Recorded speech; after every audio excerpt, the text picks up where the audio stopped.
Hello, everyone. Welcome to today's insightful webinar hosted by MSCCB, where we explore ISO IC 27001 and SOC 2. My name is Valona Sülay. I am the marketing specialist here at MSCCB, and I'm delighted to be your host for this session. Let me inform you that this webinar is being recorded and will be made available on the MSCCB website for those who are unable to join us live or who want to revisit the discussion. There will also be a Q&A session at the end of the webinar, so please make sure to submit your questions in the Q&A chat box below. Another note, attendees who participate in at least 80% of the webinar are eligible for a certificate of attendance that is worth 1 CPD, that is continuing professional development credits. Please write us an email at marketing@msccb.com if you want to obtain a certificate. I have already written the email in the chat box below. So as we know, ISO IC 27001 is an internationally recognized standard that sets out specifications for information security management system. It provides a structured approach to managing cybersecurity risks and aligning security practices with businesses and compliance requirements. Organizations certified against it demonstrate their commitment to protecting the confidentiality, integrity, and availability of information. The standard supports continuous improvement and offers internationally recognized certification, making it a preferred choice for businesses looking to enhance their security posture. SOC 2, on the other hand, was developed by the American Institute of CPAs and is a security-focused reporting based on 5 trust service principles, that is security, availability, processing, integrity, confidentiality, and privacy. It is primarily designed for businesses such as SaaS providers, business intelligence and analytics firms, financial and accounting service companies, and so on. In recent years, we have seen a significant increase in organizations combining both ISO IC 27001 and SOC 2 as they complement each other strategically. For example, many organizations that initially offered SOC 2 have now expanded their service to include ISO IC 27001. One of the best examples is BDO, one of our partners, which combines both of them to provide a more time-efficient and cost-effective solutions for clients, bringing more other strategic benefits. For this reason, MSCCB collaborates with companies like BDO, where we provide ISO IC 27001 certification services, while they can offer their clients SOC 2. Today, we have the honor and pleasure of hosting this webinar with 3 experts from BDO who will share their insight and experience on this topic. We have Michael Tepper, Samantha Aloka, and Anthony Ting. Welcome and thank you for joining us. Michael Tepper, could you please take a moment to introduce yourself? Sure. Thank you, Valona. As Valona mentioned, my name is Mike Tepper. I'm a principal at BDO. I have over 15 years of experience in conducting SOC reports, security audits, privacy audits, etc. I've spent a lot of time in the compliance space. I've been working with MSCCB for the past 5 or 6 years at this point, and am certified in not only the ISO 27001, which we're going to talk about today, but also ISO 27701, 9001, 20,000, and 42,001 most recently. Sam, I'll pass it on to you. Okay, thank you, Mike, and thanks, Valona. My name is Sam Alaka. I'm a managing director at BDO with over 10 years experience in the accounting and advisory space, mostly focusing on SOC reporting and working with MSCCB for the past about 4 years on ISO engagements and certifications as well.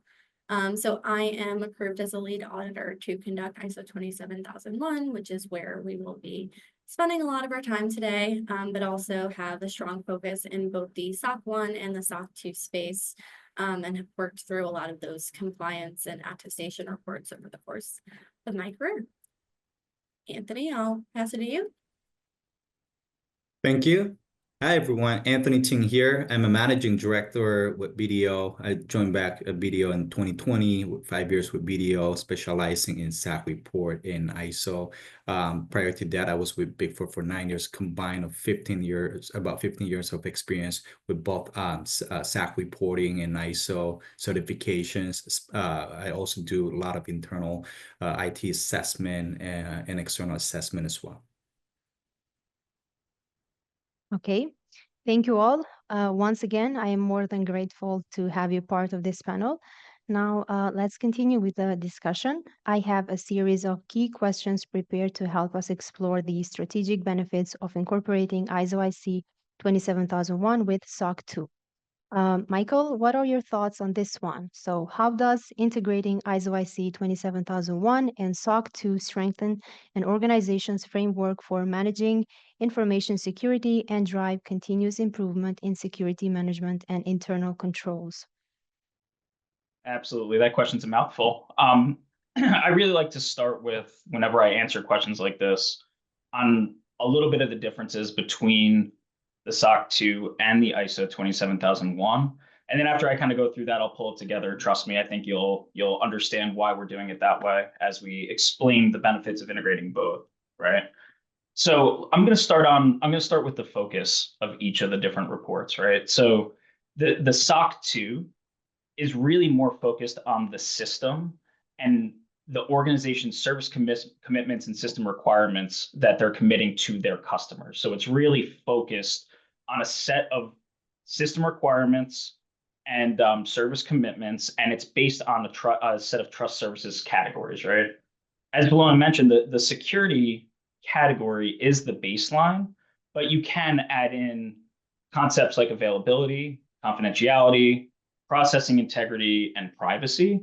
Really, the two that are going to be most relevant for the overlap today are going to be the availability and the confidentiality aspects, right? When you lean into the ISO 27001 framework, the framework is a little bit more holistic and more defined at the organizational level, and is more focused on the information security management system at the end of the day, right? So as you can see, if you just think about the differences in the focus of the two reports, you can see having that SOC 2 and integrating in an ISO 27001 framework can really show your customers that you have this holistic approach to information security at the organizational level, and then all the way down to the service commitments that you're making to your customers, right? The second piece I want to hit on is what I like to refer to as the flexibility versus structured approach, right?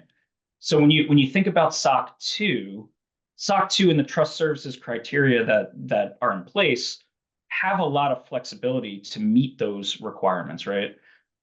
A lot of the times organizations are defining their own control, and I say a lot of the times, all the times, organizations are defining their own controls to meet these trust services criteria, right? And so there's flexibility in how you can address the risks that are brought on by the trust services criteria, again, with the lens on meeting service commitments and system requirements. And I'll learn how to say that pretty soon. I don't know why I'm stumbling. When it comes to the ISO framework, it is a lot more of a structured framework, right? So if you're starting off with a SOC 2 and you've defined your controls that are specific to your clients, layering in ISO can provide a layer of structure that helps kind of organize and keeps things in a place where you are fully defining what your requirements are, what the commitments are, and also are able to deliver that requirement to your customers, right? For the next few, I'm going to get a little bit more specific into requirements. I'm not going to get into the weeds, but I wanted to talk about the risk management process in general, right? So from a SOC 2 perspective, you can define how you meet your risks, right? And define your risks in a flexible way, just like I mentioned with the flexible versus structured approach, right? Once you layer in the ISO 27001 framework, the ISO really requires formal documented risk management and also formal documented risk treatment that goes along with it, right? While the SOC 2, like I mentioned, you're defining those risks yourself, you're layering in the controls that you think are relevant to your organization, and it's really the focus on the the framework, but also the audit is more on the implementation of the controls to address the risk, right? Where again, the ISO framework is going to tell you a really defined method for how to document it, what specifically needs to be included, and then you can layer in all of your specifics based on your business requirements and everything like that. I think the key here that you'll see throughout this, at least this answer to this question, is that documentation is going to be the critical piece to the ISO framework. While in SOC 2, we're really emphasizing how are the controls implemented to meet the requirements, right? I know I mentioned just really briefly about the business goals. Integrating both the SOC 2 with the ISO 27001 encourages aligning security practices with business objectives, right? So for example, if you are an organization that you maybe started in the US or you started internationally, whichever one, and you have a goal of moving into the EMEA and APAC markets, it may be wise of you to consider layering in the ISO 27001 framework, which happens to be a little bit more internationally recognized than the SOC 2, right? Not saying that in EMEA and APAC, we've seen SOC 2s be accepted, but it's just it's a different language when you think about it. The ISO 27001, once you bring that up in the EU, is going to be a little bit more recognized than the SOC 2 and so forth, right? If you think about the lens of regulatory compliance, it's very similar to what I'm mentioning about the different demographics, right? For this report, the SOC 2, like we mentioned, are meeting its goal is to meet system requirements of your clients and the service commitments, right? When it comes to the ISO, it's providing that structure so you can document what your other regulatory needs and requirements may be, so you can track your objectives against those regulatory requirements. The structure is going to be really key to helping you and your customers meet those regulatory requirements at the end of the day, because the framework really requires you to get that documented on paper, track to the goals, and then address the risks that are associated with meeting those requirements, right? Some of the bigger ones out there would be, like GDPR. I know that this is a security focused, but you can layer on the 27701 framework, and it helps meet those standards. So this provides that baseline and that core to do such a thing. If you think about from like specific entities and interests, right? So say for example, you're a tech company, right? And you really are looking to expand globally into other certifications. This is what I was just mentioning. This is a great way to build onto your SOC 2 framework with an internationally recognized ISO 27001 and show your client base that you can operate in an international format, right? Another way to look at this is if you're a healthcare provider, right, and really you're focused on the trust of your customers, right, around data protection and everything like that. Using both the SOC 2 to demonstrate the strong implementation of the controls that are specific to the service commitments, along with the overall holistic view of security, really can help organizations in that space. I know we talked a lot about just implementing the security frameworks and how that can enhance the goals and requirements of your company. The piece I didn't answer yet is around the continual improvement, right? So if we start with the SOC 2, because that's the lens we're taking, is that the organization that we're speaking about has SOC 2 in place and we're layering on the ISO and the benefits there. From a SOC 2 perspective, there is a sense of continual improvement that is inherently built in, right? As auditors, every year we come in and we talk to customers about have they improved their environment over the past year? What are the changes? And there's a way to handle that in the SOC 2, in addition to the audits that we perform. And if we come up with findings, that's an opportunity for improvement in the next year, right?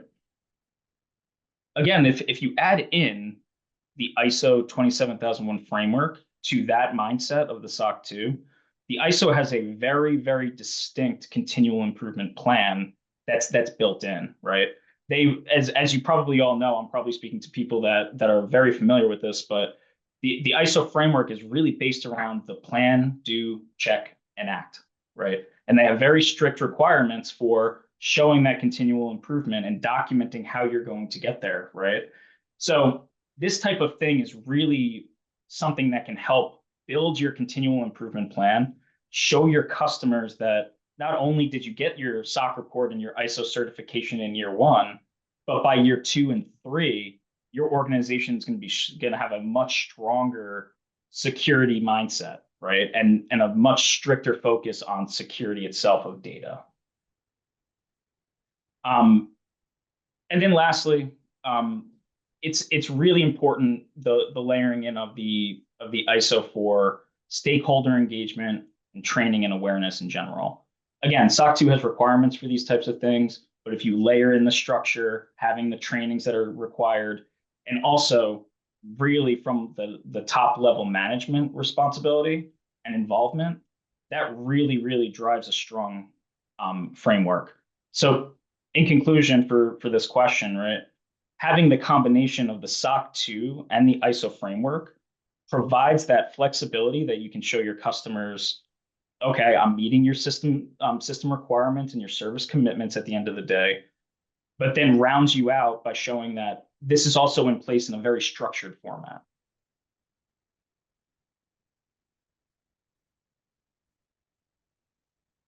Okay, thank you, Michael.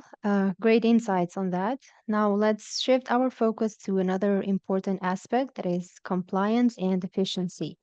What is the level of overlap between the ISO IC 27001 framework and the SOC 2 trust services criteria, and how can this aid in the efficiency of an organization's compliance efforts? I can go ahead and take us through this one. Okay. So I think Mike outlined very nicely some of the differences and some of the different ways to sort of look at the framing from a SOC 2 and an ISO 27001 perspective, right? So your ISO is really an international standard that is over the evaluation of the ISMS, the Information Security Management System, and the SOC 2 is a more US focused reporting framework. Over security as a baseline, but with the additional, principles that might be added in for availability, confidentiality, processing integrity, and privacy.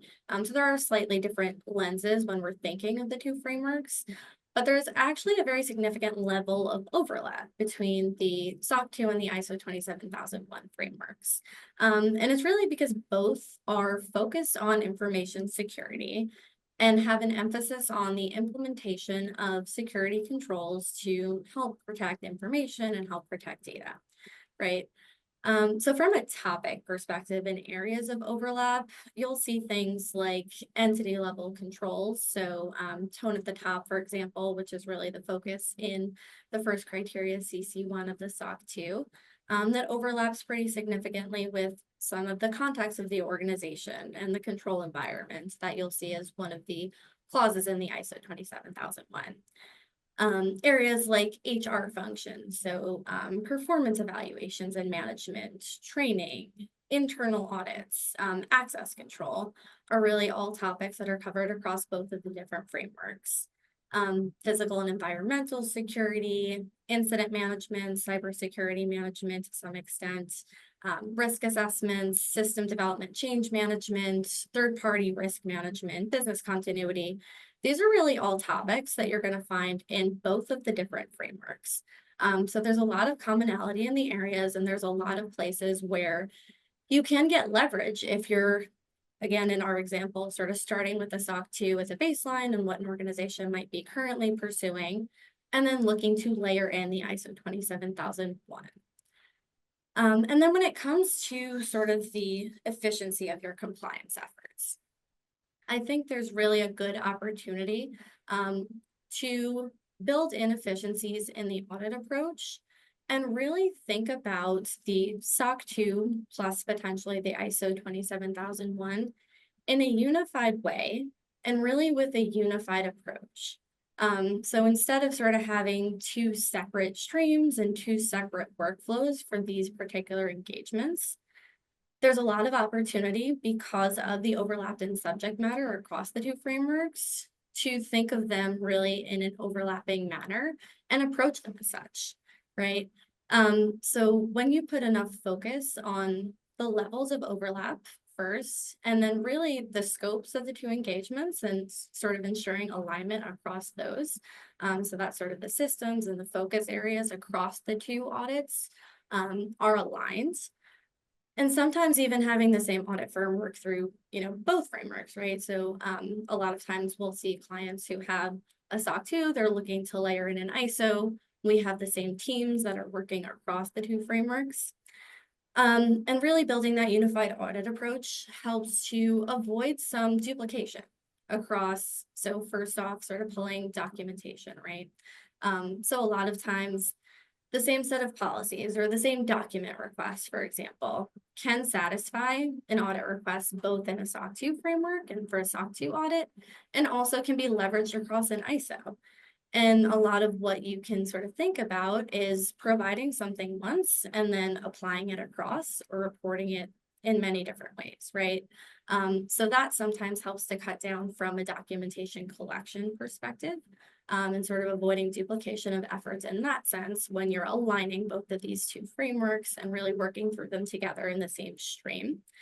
And it's especially useful when you've sort of thought about both of the frameworks as you're building out policies and you've had them both in mind as you're either, again, sort of structuring your policies initially or revising your policies, as long as they're covering both of the requirements. Oftentimes you'll find that you can use them across the two separate audits and the two separate streams.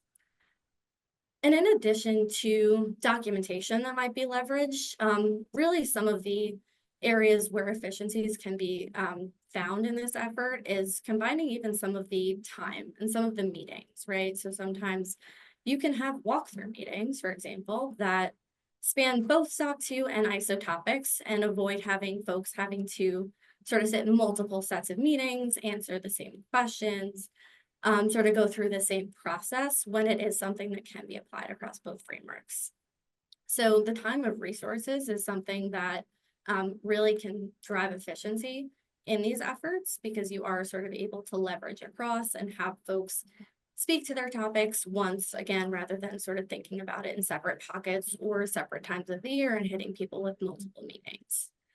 And a lot of times this helps with audit fatigue, which we think, is something a bit more prevalent for organizations who are pursuing multiple frameworks, multiple types of engagements. If there are ways to combine the efforts and leverage across, that oftentimes helps and also assists with sort of stakeholder buy-in and making sure that folks are not having to reply to same types of requests and same, documentation and meetings over and over the course of the year. So I think, again, approached in the correct way and with the right lineup because of the level of overlap between the frameworks, there's really a lot of opportunity for efficiencies to be gained when layering on an ISO 27001 with the SOC 2. Thank you, Samantha.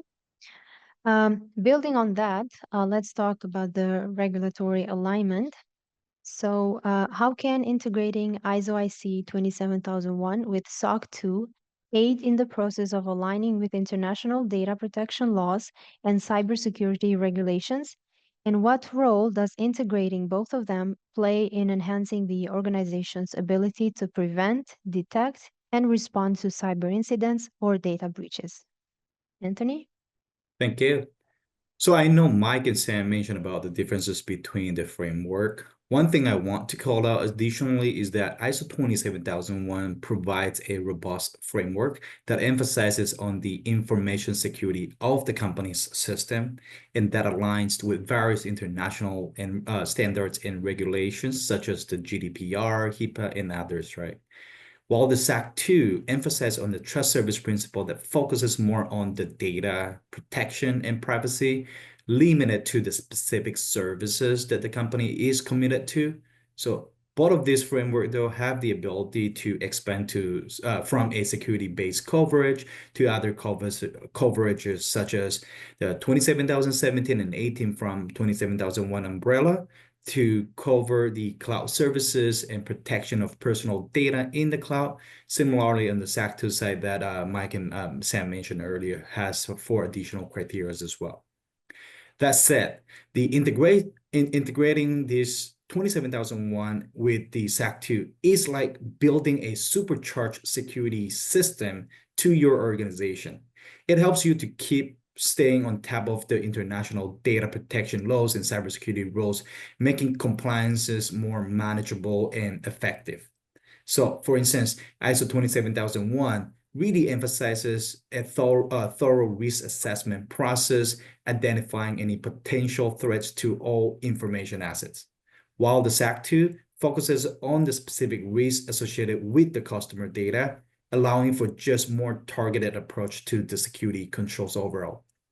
So by combining these 2 frameworks, you get a solid set of security controls and a risk-based approach that aligns with the global standards. It also provides more robust incident response plan by combining the broader security awareness from the ISO 27001 with the specific data breach detection and response mechanisms that is outlined in the SOC 2. So one thing to keep in mind though is that this setup isn't just about ticking boxes, right? It boosts your ability to spot and handle cyber threats quickly.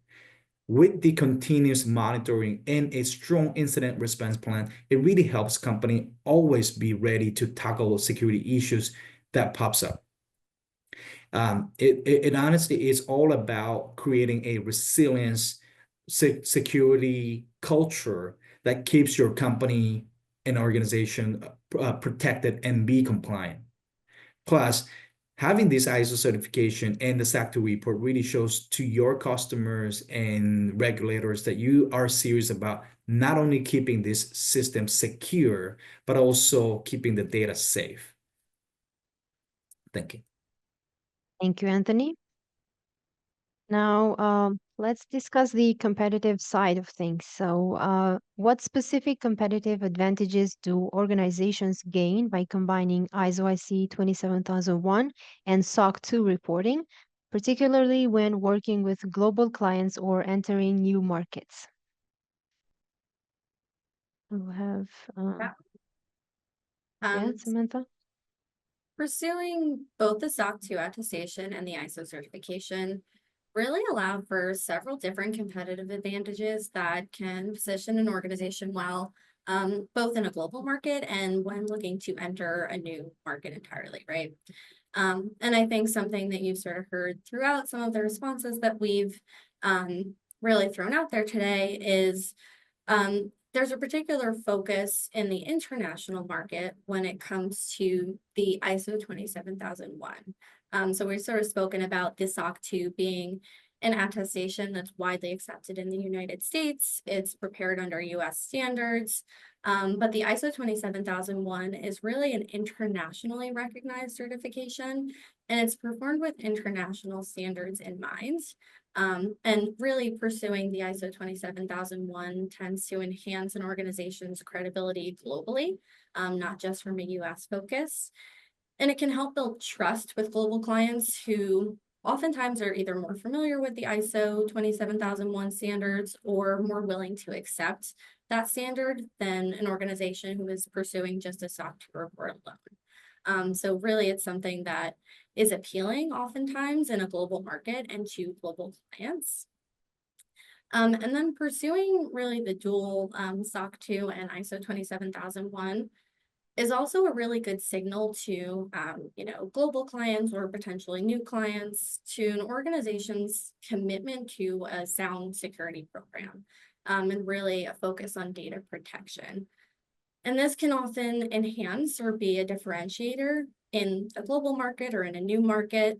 Having an ISO certification, working through a SOC 2 audit and getting an attestation report really demonstrates a robust security framework in place and a framework that is able to hold up to a third-party audit, something that there's been sort of testing around and a third party has come in and either certified or worked through an attestation that the appropriate controls are in place to meet the particular frameworks that are in play here.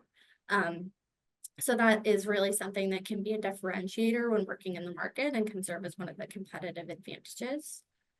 And then specific to sort of entering a new market, again, I think having both certifications, so a SOC 2 attestation and ISO certification, can stand out as a differentiator and will be something that can set an organization apart from an organization that's pursuing just one or the other, right? So just a SOC 2 report or an ISO standalone. The dual frameworks, to again, some of the points that we've made sort of throughout these conversations, shows sort of a sound information security management system. So the framework is in place, but then also the level of testing and the level of implementation of controls has also been addressed and been sort of opined on by an audit firm. So that's the SOC 2 report and something that can be showcased when entering a new market. And then there's really an appeal to typically a larger range of clients, both those with global presence, and having the SOC 2 report and an ISO certification oftentimes serves well in an RFP or when working through sort of onboarding due diligence with clients, right? So a lot of times you'll see that there's either a requirement built into a contract or an ask as part of a due diligence questionnaire during the onboarding process for either one of these particular audits or some type of audit in general. So organizations who are looking or who elect to pursue the SOC 2 and the ISO, sort of prior to being asked, oftentimes bode well in those conversations and in some of those RFPs when presenting themselves to new clients and presenting themselves from a security perspective as well. And really, I think those are some of the competitive advantages and some of the opportunities that organizations are afforded when they, again, elect to pursue both a SOC 2 and an ISO, in addition to the ability to even enter new markets that might not have been available to them had they not actually gone ahead and pursued the, certification and audit themselves. So that's really a couple of things to sort of think about in some ways that getting the ISO certification, the SOC 2 attestation, can set an organization apart from a competitive perspective. Okay, thank you, Samantha. Sorry, I also just want to add one thing real quick in here, right? For people Yeah, who's sure. thinking about combining this, and one thing to keep in mind is SOC 2 does take time to achieve, right? If you're looking at a type 2 report, which is a period coverage, it could be 6 months or 9 months or 12 months. You need to wait until that time passed to cover for that period and get your report. So one of the competitive advantages, start thinking about combining those. If you have an existing ISO 27001, it gives you a good kickstart to start designing your control that meets the requirement of the SOC 2 framework. But plan ahead is the key to be able to obtain them while you need it to satisfy those RFPs when it comes to the play. That allows you to enter those new markets when you are comfortably saying that we as a company have those already or in the process of obtaining those, and will satisfy that as soon as we sign a contract. So that's one thing I just want to add in there, because the timing is also the key. Yeah, beyond that, certifications should also drive internal improvement. So, Michael, in what ways can the integration of both ISO IC 27001 and SOC 2 reporting foster greater organizational alignment, particularly between IT, compliance, and risk management teams?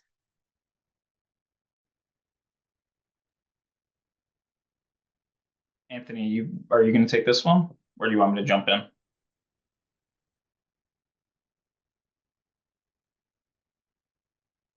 I was on mute, of course, right? Sorry. Well, then the short answer is to find someone who just know both frameworks and take all three jobs within the same company and just implement the controls, right? But which we know is impossible and likely creating another issue, such as independence and the reliability of those controls, right? So jokes aside, integrating the ISO 27001 and SOC 2 really helps getting the IT, the compliances, and risk management teams on the same page by standardizing how they assess and prioritize tasks. bringing both frameworks together is like getting these three parties to jump on the same tune. Company can create a unified playbook. In the other words, a set of robust security policies and procedures that everyone can follow and make it easier to manage risk and keep everything secure. Communication is really the key. Integrating these frameworks naturally boosts the dialogues between teams. Those regular check-ins and updates become the norm, breaking down silos and fostering the culture where everyone is on the same page. This shared understanding leads to the development of a common goal that just making everything easier for team to work together and support each other. So really no one is working in the bubble. Streamlining the whole process is another perk. So by aligning the requirement of both ISO certification and SOC reports, the organization can really cut down on redundant tasks and improve the efficiency. This means just less time spent on managing and auditing processes and more time focusing on really what matters, and which is also keeping the company secure and compliant. When it comes to really handling how those incidents works, the teams are better prepared now to respond quickly and effectively, efficiently, because this unified approach minimizes the impact of security incident, ensuring that everyone knows their roles and can act swiftly to resolve issues. Because you have a more robust incident response plan, everyone knows what to focus. It's been communicated well, and all those aspects is going to help really streamlining that process. Keeping in mind, though, that ISO 27001 and SOC 2 really promotes the culture of continuous improvement that Mike also mentioned earlier as well. Teams are encouraged to really constantly monitor and enhance their security practices, leading to the proactive approach where everyone is looking for ways to improve, adapt to the new challenges, and that's really important. This mindset not only strengthens the organization's security posture, though, but it also keeps everyone engaged and motivated to work together. And to me, I think those are the key to really collaborate and work with a successful outcome between different departments and groups. Okay, thank you. Now, let's look at the strategic considerations. So for organizations considering both ISO IC 27001 and SOC 2 reporting, what are the key strategic considerations they should keep in mind to help ensure a successful integration and long-term value? I can take that one. So from our perspective, what we see when we're working with our customers is they really need to know why they're doing this, right? And keep that really in mind. So a lot of what they start with is what is the actual goal and intent of having both of the frameworks integrated, right? And what is the benefit that you can gain at the end of the day, right? So you really, as a starting point, you really want to have a clear goal as to why you're doing this, right? Is it just to enhance security? Is it to enter new markets? Is it a contractual requirement and it's something that you have to do, right? So it's you want to start with knowing, well, why are we going to do this at the end of the day, and what the benefit of this is, and obviously you're going to have to balance the cost associated with it, right? So at the same time, once you understand your goals for what you're doing and why you're integrating the ISO framework in with your SOC 2, then it's time to, okay, let's align with our business objectives and think about how we're going to approach this, why, who's going to be involved, what type of resources are going to need to be involved, and start determining how we can get people in the right position. And frankly, if you have to go out and either hire or bring in a consultant, I know our team, we kind of have seen both sides where we get calls from companies who are ready to audit. They have the internal resources that are necessary to do this, and they can put the time and effort in to ensure that there's a successful implementation, right? On the other hand, there are some smaller companies that are a little bit more resource constrained. Even larger companies are resource constrained at the end of the day, right? And what you really want to do is consider, okay, what is the time and effort needed? And then what are the type of resources that we need, right? And in order to do that, it is almost beneficial to you to ensure you do some level of an assessment up front, right? That assessment can essentially track what you already have in place to the specific requirements of the ISO framework. It can show you where are any gaps that are in place, what is the effort needed to resolve those gaps, and then you can start attacking the higher risk, medium risk, low risk items in whatever order you have to do to get this integrated, right? At the end of the day, what a lot of the time we want to really reinforce that if you're going to integrate a new framework into your environment, don't just do it in the quickest, fastest way that you possibly can. It's super important to do it right. We found that, yeah, sure, maybe in year one, you get there with your certification and it aligns with your SOC 2 and everything. But if it's not implemented the right way, the long-term impact actually is greater. Where things are implemented in a non-sustainable way, your risk assessments have a lot more higher risk items that are identified, and certain risks are accepted that probably normally shouldn't be in the long term, right? So really think about that, and being upfront, you want to do it the right way. You want to align it with your goals and objectives, which could in fact inform your team the importance of this and how to allocate resources. And then also, I didn't mention this yet, but it really is important once you align your goals and your objectives and get your thoughts together, that you involve upper level leadership to help reinforce it down to the rest of the organization, right? We've seen some very successful integrations occur when senior leadership is really stressing the importance of the integration of the framework. And we've seen some struggle when the upper level management is just saying it's a contractual requirement, let's just move on, right? And not really reinforcing the good that can come out of this for everyone at the end of the day. When we continue talking through just the integration of both, it's sure, it starts with leadership up front. It starts with defining those responsibilities and the goals, understanding where our gaps are, how you can implement that. And then at the end of the day, it's the continuous improvement of that program, right? You have to define that continuous improvement program, be able to track it the right way. So then over time, your long-term goals are going to be met, and you're not going to have situations where you miss something, or there was an issue from last year that just didn't get resolved because it wasn't tracked and monitored the right way.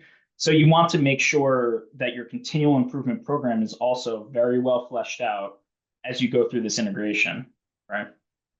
And then essentially lastly, it's communication and training, right? So communication externally and internally, right? You want to let your customers know what your goals are, make sure you set the right expectations for what you're planning to do at the end of the day. And then internally, again, with the help of senior leadership, you have to make sure that you establish that system of security, and that ISMS needs to be pushed down and owned by everyone at the company, who will be, I would say, in scope, but really we like to say it should really be involving almost everyone that you're working with at the entity, right? And then keep that training going on a regular basis, right? Refresh the trainings as your organization evolves, and keep everyone interested. And honestly, when you have people that are interested and they're engaged, your program is going to be maintained in a really strong way to help enable you for long-term success.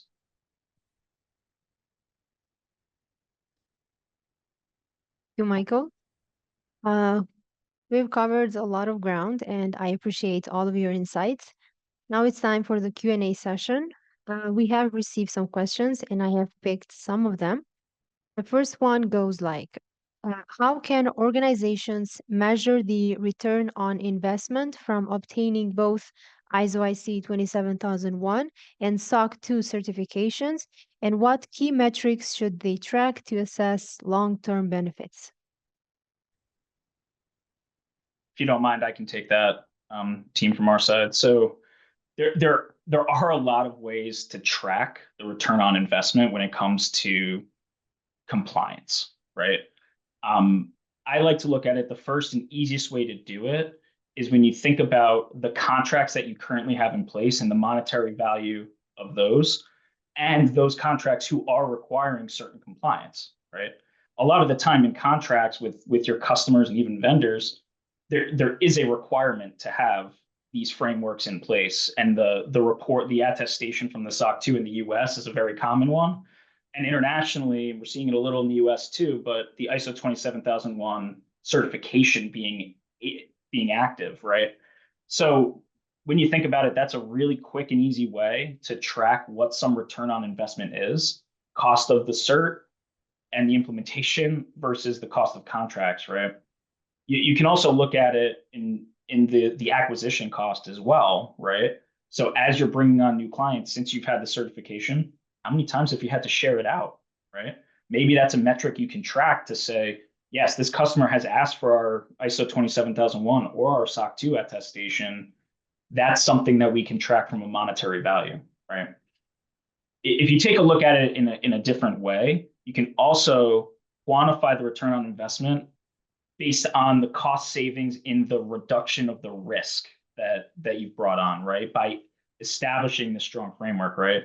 That can be quantified in things like legal fees, maybe the reduction of incidents and such. So you could really consider it that way from an internal perspective to look at what are you saving if you didn't have this, and if there was a breach or some level of incident that occurred because of lack of security, right? We talked about a little bit on the contracts, but for your existing customers, it's also a level of trust, right? And the retention of your customers. So you can also layer in some retention factors that are associated with having strong compliance, right? And at the end of the day, I don't know if this is true for all insurance carriers, but for the majority of companies, hopefully all companies have some level of cybersecurity insurance that they hold and that's underwritten for them. My understanding is having some of these security reports and compliance does help give you some level of a break when it comes to your insurance premiums, right? Because they know that you have the right mechanisms in place to prevent those cybersecurity breaches and incidents at the end of the day. So those are just a few. Obviously, there's a lot more that can be involved. I mean, you can talk about your operational efficiency of the company, right? Anthony mentioned, the band and everyone playing together, right? That's something that you can look at when you talk about ROI. But those are just a few ways to track the return. Thank you, Michael. There's another question. It says, for businesses that already have one certification in place, what are the key steps and challenges they should consider when adding the other certification to their compliance portfolio? Happy to take that one, team, if that's okay. So I'll start with maybe the key steps when integrating either the SOC 2 or the ISO if there's already an existing certification or attestation in place. And I think we talked about it a little bit in some of the responses earlier. But really the recommendation when diving into a new framework is to have a level of readiness assessment or a gap analysis performed. And typically that looks like sort of outlining the controls that are currently in place to achieve the framework, outlining where there may be gaps in either control coverage, gaps in documentation, areas that might need a little bit more attention or might need sort of implementation of controls to actually be able to achieve the framework and dive into a full audit. And really outlining what the particular steps have to be taken before proceeding down the path of certification or attestation. And that really gap assessment typically occurs over, a couple of weeks to months of time, where there's sort of a gap matrix or a gap analysis that comes at the end of it. that outlines what particular either controls or documentation that an organization might have to put in place and implement before they actually go ahead and add on that either additional ISO or SOC 2, depending on where they started. And then typically after that gap analysis is performed and gone down the path, there's a remediation period, right? So an organization gets a bit of time to work through those gaps to make sure that they are comfortable diving into a full-blown audit. And during that time, really one of the other focus areas that we recommend is making sure that there's a good understanding of the requirements of whatever new framework an organization might be diving into, to make sure that there's sort of a baseline and that the stakeholders who are involved sort of know what the particular requirements of that new audit are going to be. And we've also mentioned it a little bit, but one of the other key pieces or critical steps in this stage is making sure to engage the appropriate stakeholders, right? So this starts with senior leadership and making sure that they've got the appropriate buy-in and they're sort of on board as you move towards a new certification, a new attestation, but also engaging process owners and the individuals who inevitably are going to be involved in the audit and involved in the process moving forward. It's really important to have these folks on board very early on, to have them involved in that gap assessment, involved in some of the remediation, in order to be able to build, controls or documentation that are sustainable come the actual audit, right? So you don't want to be in a situation where, controls are sort of pushed down to process owners and then it's not something that they're able to keep up with, that they're able to operate going forward. So having sort of their involvement and their buy-in very early on is really a key and critical piece here. And then I think really performing, again, some internal audit assessments, perhaps risk assessments to make sure that there's alignment with the frameworks that are being added are key steps before diving in fully. And then making sure that you've got a good audit partner or certifying body when you're moving into the ISO realm to sort of step you through that process and actually dive into the full audit are really some of the key steps and things to consider before moving ahead. When it comes to challenges, I think we've talked a little bit about this as well, but I think really the major thing to consider is there is an upfront cost and an upfront effort that's going to be undertaken to be able to pull in an additional certification and additional attestation. And as you sort of heard throughout, it's something that we believe that if there's the right level of focus and the right upfront effort, there are dividends that pay at the back end. So it's something that is sort of well worth it in the long run. But it is situations where oftentimes you'll have compliance folks or folks in audit who have to sort of juggle adding a new compliance effort with their original day-to-day and sort of having to make sure that they're putting the appropriate level of focus on things at the outset. So there are some challenges and certainly some steps to think through. But again, as we've sort of mentioned throughout, it's really something that can sort of pay dividends in the long run there. Okay, thank you. Just to add something real quick in there to two things. One is like, some readiness, right? Some auditors performing SAC report companies, they also provide readiness assessment. Definitely consider that if that's your first time doing it to help you identify the scope and what's needed. And when it comes to scope, that's the second point is always start something from a foundational needed only. So SAC 2, as we discussed earlier, security is a foundation. There's other 4 criteria that can be added on. If you don't need to expand to all 5 criteria, don't need to. Your RFP might come in immediately, say you need all 5. That's where you want to start working with your auditors or client to confirm whether those are truly needed and applicable to you based on the services that the company is providing.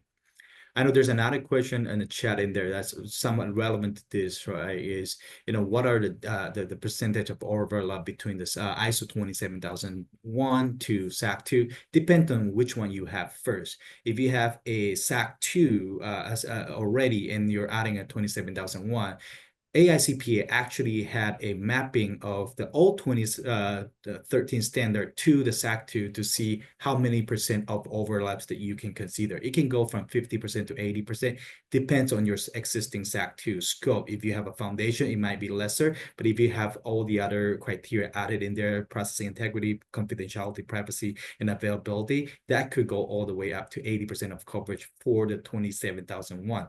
Vice versa, if you have a 27001 and looking for the SAC 2, that's where you can do the same activity to identify how many of those controls can be mapped to the scope of your SAC 2. Stay for a security foundation, definitely a good range of, I say, 50% as a starting point to start thinking about what are the controls that can be mapped already. So just wanted to address that real quick in here. Thank you, Anthony, and thank you, Samantha. There's another question. It says, my company already has certifications in ISO 27001 and PCI DSS v4.0 standards, both of which are security related. What additional benefits would SOC 2 offer? I can jump in and start on that one. So yes, both ISO 27001 and PCI are security related. When you look at, I know we've talked a lot about the ISO 27001, the PCI, the scoping for that is typically very narrow and very focused in on the credit card processing environment. And yes, they have some very strict security requirements around that environment, but it's traditionally, and I'm not saying for your case that it's segregated from the larger security environment, but it could be. And that's usually how we've tended to see PCI compliance. When you look at the benefit of the SOC 2, when you think about the environment as a whole, the SOC 2 is an attestation. It comes with an opinion that looks back over a period of time, right? If you're doing the operational effectiveness testing, which traditionally that's where you end up falling at some point, right? But also the final deliverable of the SOC 2 has a lot more details compared to the ISO, at least. I know the PCI, the ROC and the AOC have a lot of detail in it as well, specific to that environment, but the SOC 2 will have a lot of detail that really shows your customers what types of tooling you have in your environment, what systems, what operating systems, what are your subservice providers that are in play, what are the requirements that they have in order to meet the design and operating effectiveness of your environment, right? We call those the complementary subservice organization controls, and then there's also complementary user entity controls that can be considered. So it's a little bit of a different view from a deliverable standpoint, and also the level of the actual report and the detail of what's in there from a testing perspective is at a greater level typically from an implementation level. I don't know, Anthony, Anthony or Sam, if you want to jump in and add to that one. Yeah, so it's really a more specific of what is required and what are you trying to accomplish and be compliant, right? SAC 2, as we mentioned earlier, very big US and Canada in a market needed, a vendor asking for that, customer asking for that, and if you don't have one, they may not have comfort over a course of like 9 to 12 months of period of coverage for what they wanted to know that you as a company do have your control design and operate throughout those period of time that they want to get comfort with. So that is another way, reason why SAC 2 is going to add on additional comfort and assurance to the customers for that whole period that they're looking for. Okay, let's take one last question. It says, looking ahead, how do you see the integration of ISO IC 27001 and SOC 2 evolving in response to emerging cybersecurity threats and regulatory changes in the next 5 to 10 years? Wow, that's a big one because cybersecurity just changing every year, every day, every time. I attend conferences every year as well in the cybersecurity, and there's always new topic comes up, new technology, right? But I say AI is the big topic and always, a topic that I have seen over the past few years. So I can take this one. Really, in the next 5 to 10 years, in my perspective, the integration of the ISO 27001 and the SOC 2 really will get a lot more streamlined to handle the new cybersecurity threats and regulatory changes. These cybersecurity frameworks will become more flexible, focusing on updating measures to tackle the sophisticated threats, while the automation and AI, such technology will make managing risk and response to incidents much easier. Data privacy, I would say, still will take that center stage with the privacy protection blended into the security strategies to meet all those new regulations like DORA or enhanced GDPR regulation CCPA from California. All those will be helped by this data privacy. So that said, I think this frameworks will help the company shifting towards proactively building your cyber resilience, preparing for and bouncing back from incidents to keep things running more smoothly whenever the cyber breach whatever happens. So companies that adapt to these changes, I think, will just be in a better spot to protect their assets and just stay more compliant to reduce these regulations. Okay, thank you, Anthony. That was all for today's webinar. A huge thank you to our incredible panelists, Michael, Samantha, and Anthony, for sharing their valuable insights and expertise with us today. Your perspectives on integrating ISO IC 27001 and SOC 2 have truly enriched this discussion, and I know and hope that our audience has gained a lot from your knowledge.